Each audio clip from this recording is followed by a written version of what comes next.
Ratan Tata's passing away on Wednesday evening has prompted a wave of tributes from leaders across various sectors, both in India and abroad. Petroleum Minister Hardeep Singh Puri joins us now. Thank you, Mr. Puri, for speaking to NDTV. I was thinking about you today because, sir, you were instrumental in India's new parliament, and that also has a stamp of Tata Sons.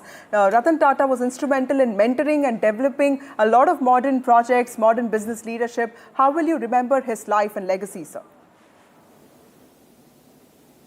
Vasudha ji, he was a living legend even in his own lifetime. I had the privilege of knowing him for more than 3.5 decades.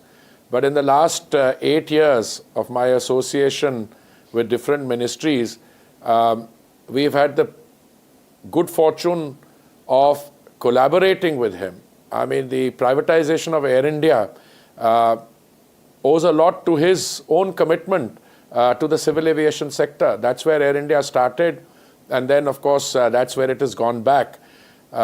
Then you mentioned the construction of the new Parliament building, which Tata Construction has undertaken, and it's a world-class iconic building. What stands out in Mr. Tata's case is not only that he built the Tata Group, raised its wealth 20 times over, built new brands, ventured into areas which hitherto were unimaginable. It was a recognizable and is a recognizable Indian brand globally. But what really stands out is in all these they achieved a very high degree of excellence. Let me just share with you that my overall assessment when you ask about him, I mean, he assumed responsibility as chairman of Tata Sons, I think in 1991. And that is the year in which the Indian economy started on what is called the phase of liberalization. We started assuming outward oriented postures. That is the time when the growth story began, somewhat haltingly, but it began. And today, if India has moved on to become the 5th largest economy, on its way to the 3rd largest economy by 2027, if you agree with what the IMF says. Yes. A lot has to do with the work the private sector has done.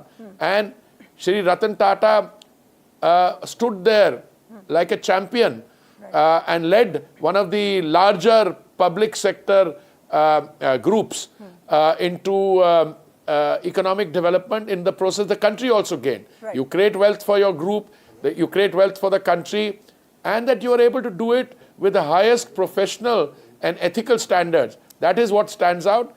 And therefore, I am not surprised at the outpourings of grief and the messages which are coming in, not only from different parts of India, but from throughout the world.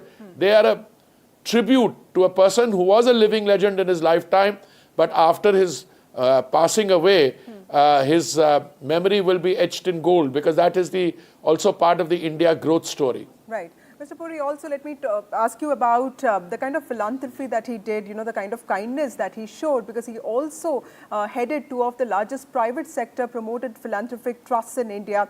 Was he also one sort of an exemplary icon for businessmen to say that, business on one side, but welfare of the society is also important?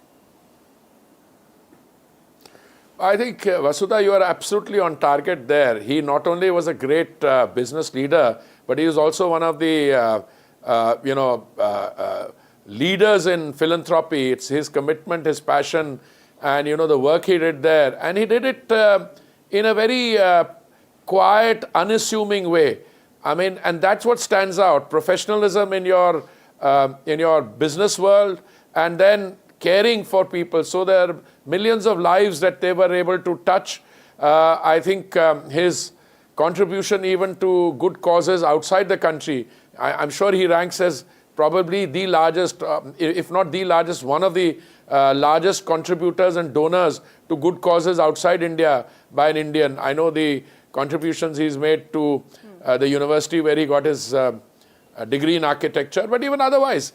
I mean, the name Tata immediately, and as epitomized by him, his personality, he was a very kind, a very decent, and one person was full of humility. And normally when somebody does well in any profession, without exception, whether you're a great business leader or even a great academic or a great politician, some streak of arrogance begins to creep in. Ratan Tata had none of that. I could mingle with people. I've seen interviews that he did, 16 years ago. I've seen other people who interacted with him. I interacted with him from the, time I was posted in London, which was, in the year 1998 or 1999. And before that, he was just an